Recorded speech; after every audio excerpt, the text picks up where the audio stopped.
ကာဘိုပြူစောတိစခန်းကိုတက်ခောက်ပြန်တဲ့စစ်ကြောင်းကြားဖြတ်တိုက်ခိုက်ခံတယ်ဆိုတဲ့သတင်းမှာဖြစ်ပါတယ်စကိုင်းတိုင်းတန်းဆန်မြို့နယ်တက်အချင်းပြောင်းလုပ်ဖို့ပြန်လာတဲ့အကြမ်းဖက်စစ်ကြောင်းကိုကြားဖြတ်တိုက်ခိုက်ရာစစ်သား17ယောက်ပွဲချင်းပြီးတေဆုံးကွာစုတ်ခွာသွားတယ်လို့ရေဦးမြို့နယ်ပြည်သူ့ကာကွယ်ရေးအဖွဲ့တာဝန်ရှိသူကပြောပါတယ်အော်တိုဘာလ20ရက်နေ့မနက်ပိုင်းကတန်းဆန်မြို့နယ်အတော်နဲ့တဲကုန်းရွာတွေကနေကမ်ဘလူမြို့နယ်ကာဘိုပြူစောတိစခန်းကိုပြန်လာတဲ့အင်အား40ခန့်ပါတဲ့အကြမ်းဖက်ပူးပေါင်းစစ်ကြောင်းကိုကာဘိုတရနာအရောက်မှာတော်လိုင်းရေးတပ်တွေကစောက်ကြိုပြီးကြားဖြတ်တိုက်ခိုက်ခဲ့တာဖြစ်ပါတယ်စစ်သားနဲ့ပြူစောတိတွေပါတဲ့အကြမ်းဖက်စစ်ကြောင်းဟာပြီးခဲ့တဲ့အော်တိုဘာလ18ရက်နေ့တည်းကတန်းဆန်မြို့နယ်အတွင်းဝင်ရောက်နေခဲ့တာလို့လည်းသိရပါတယ်တိုက်ပွဲကိုတန်းဆန်မြို့နယ်ပကဖရေဦးမြို့နယ်ပကဖပေါ်ဦးစစ်ကြောင်းရေဦးပကဖလက်ယုံတပ်ဖွဲ့နဲ့ PLA တို့ပါဝင်တိုက်ခိုက်ခဲ့တာဖြစ်ကြောင်းသိရပါတယ်လေးစားပါတယ်နော်ဘူးလက်လက်ဆိုပြောနေပဲလေးစားပါတယ်ကျွန်တော်ပြည်သူဘက်ကရက်တည်ပြီးတော့တိုက်ပွဲဝင်နေကြတဲ့ပြည်သူ့ကာကွယ်ရေးတပ်ဖွဲ့ဝင်တွေအားလုံးဘာဖြစ်လို့လေးစားတာလဲဆိုတော့အခုဒီမှာဆိုရင်တန်းဆန်မြို့နယ်ပကဖရေဦးမြို့နယ်ပကဖပေါ်ဦးစစ်ကြောင်းရေဦးပကဖလက်ယုံတပ်ဖွဲ့ PLA စသဖြင့်အဖွဲ့စုံပူးပေါင်းပြီးလုပ်တာတွေ့တယ်အဲ့တော့ဒါဟာကျွန်တော်တို့ပြည်သူကလည်းမြင်ချင်တာဒီမြင်ဝင်းမျိုးတွေပါတော်လန်ရေးအဖွဲ့အစည်းတွေအားလုံးတပူးတစ်ပေါင်းနဲ့ဒီအာနာယူတွေကိုတိုက်နေတာကိုမြင်ချင်ပါတယ်အဖွဲ့တွေအစိမ့်စိမ့်မောင်မောင်ကွဲပြီးတော့တစ်ဖွဲ့နဲ့တစ်ဖွဲ့မတက်မြတ်ဖြစ်တဲ့သတင်းတွေเนาะအချင်းချင်းစကားများနဲ့ပုံရိပ်တွေပြည်သူတွေလုံးဝမကြားချင်တဲ့မြင်ဝင်းတွေပါဒါကြောင့်မလို့အခုလိုမျိုးညီညီညွတ်ညွတ်နဲ့အောင်ပွဲကိုတိုက်နိုင်တဲ့ပြည်သူတွေကောင်းတွေအားလုံးကိုကျေးဇူးတင်ပါတယ်လေးစားပါတယ်နောက်ထပ်လည်းဘေးရန်ကင်းကွာပြီးတော့ပြည်သူတွေအတွက်အခုလိုအောင်ပွဲတွေရရှိပါစေအာရမသမားတွေကိုနိုင်အောင်တိုက်နိုင်ပါစေဟုတ်ကဲ့ပါအခုနောက်ထပ်သတင်းကတော့เนาะဟိုဘက်ရက်ကွက်ကကြော်နှုတ်တို့ကြော်ရင်တို့အဲ့ဒီကောင်တွေပေါ့နော်တအုံလုံးပြီးကျွန်တော် reaction လုပ်ပါမယ်ဒါကတော့ဒဇင်ဦးကစတင်တာပေါ့နော်သူတို့အမိတ်လင်မင်းအောင်လှိုင်အာဆီယံစည်းဝေးတက်မယ်ဆိုပြီးတော့တကယ်တော့ဒီသတင်းကိုဖော်ပြခဲ့တာက news state တိုင်းကဖော်ပြခဲ့တာ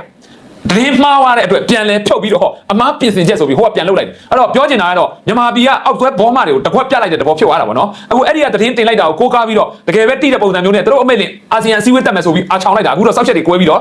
ဘာမှပြောလို့မရတော့ဟိုကသတင်းမှားဆိုပြီးတခွန်းနဲ့ပြန်ပြီးပြင်လိုက်တာနဲ့မြန်မာအာဏာသိမ်းစစ်ကောင်ဆောင်မင်းအောင်လှိုင်48ကြိမ်မြောက်အာဆီယံထိပ်သီးအစည်းအဝေးပွဲတို့တက်ရောက်နေဆိုပြီးမလေးရှားသတင်းဌာန news rate တိုင်းကသတင်းများတွင်ထည့်ပြောလာခဲ့ရယနေ့အော်တိုဘာလ21ရက်တွင်အဆိုပါသတင်းစာကစစ်ကောင်ဆောင်မင်းအောင်လှိုင်၏အမည်ကိုပြန်လည်ဖယ်ရှားလိုက်သည်ကိုတွေ့ရတယ်အာဏာသိမ်းမှုကိုထောက်ခံတဲ့စစ်အုပ်စုလက်အောက်ခံဝါဒဖြန့်မီဒီယာများက48ကြိမ်မြောက်အာဆီယံထိပ်သီးအစည်းအဝေးတို့အာဏာသိမ်းမင်းအောင်လှိုင်တက်ရောက်နေဟုသတင်းများဖော်ပြခဲ့ကြသေးတယ်။ဆိုပါသတင်းဌာနမှမင်းအောင်လှိုင်အမည်ကိုသတင်းမှဖယ်ရှားလိုက်ခြင်းဖြစ်ကြောင်းအာဆီယံထိပ်သီးအစည်းအဝေးတို့စစ်ကောင်းဆောင်တက်ရောက်ခွင့်ရမရမှမတေချာသေးတဲ့အခြေအနေတွေရှိနေတာပေါ့နော်။အဲ့တော့ဒီကိစ္စနဲ့ပတ်သက်လို့ကျော်နှုဆိုတဲ့ဟိုဘူးလက်လက်ဆိုပြီးပြောတဲ့မပြည့်ဝတဲ့သတင်းသမားလေးဆိုတဲ့ကျော်မျိုးမင်းကလည်းနော်ဘယ်လိုပြောထားလဲဆိုတော့သူတို့အဘကတဲ့အင်အားတေချာတီဆောင်နေပြီဖြစ်တဲ့အတွက်နိုင်ငံတကာကခေါင်းဆောင်တွေကအမေရိကန်တမန်အားစာသူတို့အဘကိုတွေ့နိုင်တယ်။အဲ့ဒီအတွက်နိုင်ငံတကာခေါင်းဆောင်တွေကသူတို့ပေမမီတောင်းမမီအဲ့ဒီမအေလို့မင်းအောင်နိုင်ကိုလူလိုတူလိုတန်းသားတဲ့လက်ခံဖို့ပြင်ဆင်လာကြပြီတဲ့ဒါကြောင့်မလို့အာဆီယံစည်းဝေးကိုဖိတ်တာဆိုပြီးတော့ကျော်မျိုးမင်းကတော့အာချောင်ထားတာတွေ့တယ်အခုသတင်းကပြန်လဲဖြုတ်ချပြီဆိုတော့ဘာပဲပြောအာဆီယံအစည်းအဝေးကျင်းပတဲ့နေ့ထိတော့စောက်ပေးလိုက်ကြပါနော်ပြီးမှအဲ့ဒီကောင်တွေကိုနှာနှုတ်တူရိုက်ကြပါဟုတ်ကဲ့နောက်ဆုံးသတင်းကိုတင်ဆက်ပေးခြင်းပါတယ်ဒါကတော့ခမောက်ကြီးမြို့နယ်၌အုပ်ချုပ်ရေးမှုယာယီမှုနဲ့ပြူစောတိ3ဦးဖမ်းဆီးပစ်ခတ်ခံရတယ်ဆိုတဲ့သတင်းမှာဖြစ်ပါတ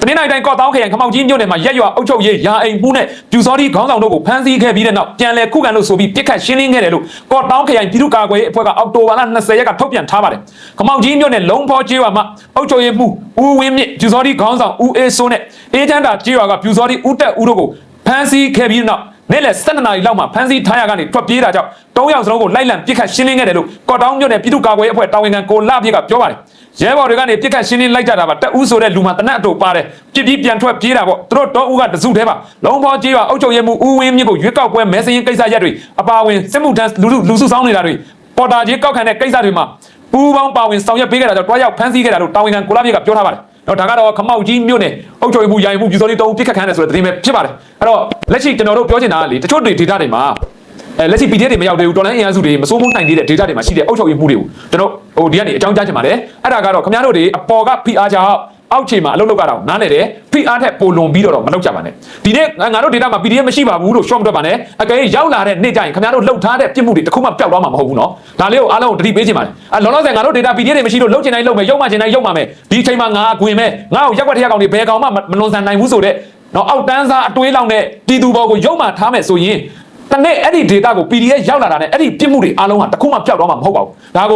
တိဖို့လိုပါတယ်ဒါကြောင့်မလို့အောက်ချုပ်ရေးမှုတွေအနေနဲ့အောက်ခြေမှာပြည်သူကိုဆက်ဆံတဲ့နေရာမှာပြည်သူဘက်ကရက်တည်ပြီးဆက်ဆံပေးပါခင်ဗျားတို့ကြည့်ရမှာဒီပြည်သူမျက်နှာကိုကြည့်ရမှာပါအပေါ်ကအာဏာယူလူတစုအစင်းစင်းခိုင်းစေတဲ့မတရားတဲ့အမိတ်တွေကိုလွတ်နိုင်သမျှလွတ်အောင်ရှောင်ပါနော်ပြည်သူဘက်ကရက်တည်ပေးပါဒါပဲတိုက်တွန်းချင်ပါတယ်ဘာဖြစ်လို့ဆိုတော့ဒီကာလဟာကျွန်တော်တို့တိုင်းပြည်ဟာတောမီးလောင်နေတဲ့အချိန်တောကြောင်အဖြစ်ကိုလက်ခမောင်းမခတ်ချင်စမ်းပါနဲ့ရှက်ဖို့ကောင်းတယ်နော်အဲ့တော့ပြည်သူနဲ့တရားနဲ့ရက်တည်တဲ့လူပုဂ္ဂိုလ်အဖွဲ့အစည်းတွေကတော့ဒီတော်လိုင်းအလွန်ကာလမှာတတ်တာလိမ့်မယ်အဲ့လိုမဟုတ်ဘဲနဲ့ပြည်သူကိုဒုက္ခပေးခဲ့တဲ့လူပုဂ္ဂိုလ်အဖွဲ့အစည်းတွေကတော့မလွဲမသွေကျင်းနေမှုတ်ချအရေးယူခံထိမှာဖြစ်ပါတယ်ဟုတ်ကဲ့ပါကျွန်တော်တို့သတင်းတွေကိုအစအနေဆုံးစောင့်မျှော်ကြည့်ရှုအားပေးကြတဲ့မိဘပြည်သူတူတယောက်စီတိုင်းကိုကျေးဇူးတင်ပါတယ်နောက်ရက်တွေမှာလည်းအချိန်ရတဲ့အခုလိုသတင်းတို့အစီအစဉ်ကိုတင်ဆက်ပေးရမှာဖြစ်ပါတယ်ကျွန်တော်တို့နဲ့ပတ်သက်လို့သတင်းတွေပေးချင်လို့ရှိရင်ကျွန်တော် Facebook Messenger ကလည်းဆက်သွယ်လို့ရတယ်ကျွန်တော် Facebook ဆိုရင် အင်္ဂလိပ်လိုအေးမင်းကိုအနောက်မှာကိုစီဆိုတဲ့နာမည်နဲ့ blue map ပါပါတယ်။နော်ကျွန်တော်တို့ page တွေကနေဆက်သွယ်ပြီးတော့သတင်းတွေပေးလို့ရပါတယ်။အဓိကတော့အုပ်ကြီးတွေသတင်းပေးမယ်ဆိုရင်ကျွန်တော်တို့ကိုပေါ့နော်ဒီတာအချက်လက်လေးပြည့်စုံအောင်ပေးပါဖုန်းနံပါတ်ကအစအုပ်ကြီးရဲ့ပုံကအစတူကျူးလွန်တဲ့ပြစ်မှုကအစစသဖြင့်သတင်းတစ်ခုကိုဒါမျိုးပေးမယ်ဆိုရင်ကျွန်တော်တို့ဖော်ပြပေးလို့ရတယ်။ချို့တလေကြတော့မပြည့်စုံတဲ့အတွက်ကျွန်တော်တို့သတင်းဖြစ်တစ်ဖက်ကကြားရုံလောက်နဲ့ကျွန်တော်သတင်းဖြစ်ဖော်ပြပေးလို့မရပါဘူး။ဒါလေးကိုလည်းအားလုံးနားလည်ပေးပါလို့မြစ်တာရက်ခံပါတယ်နော်။ဟုတ်ကဲ့ပါမင်္ဂလာညချမ်းပါခင်ဗျာ။ဘေးပြဝေးကွာကြပါစေ။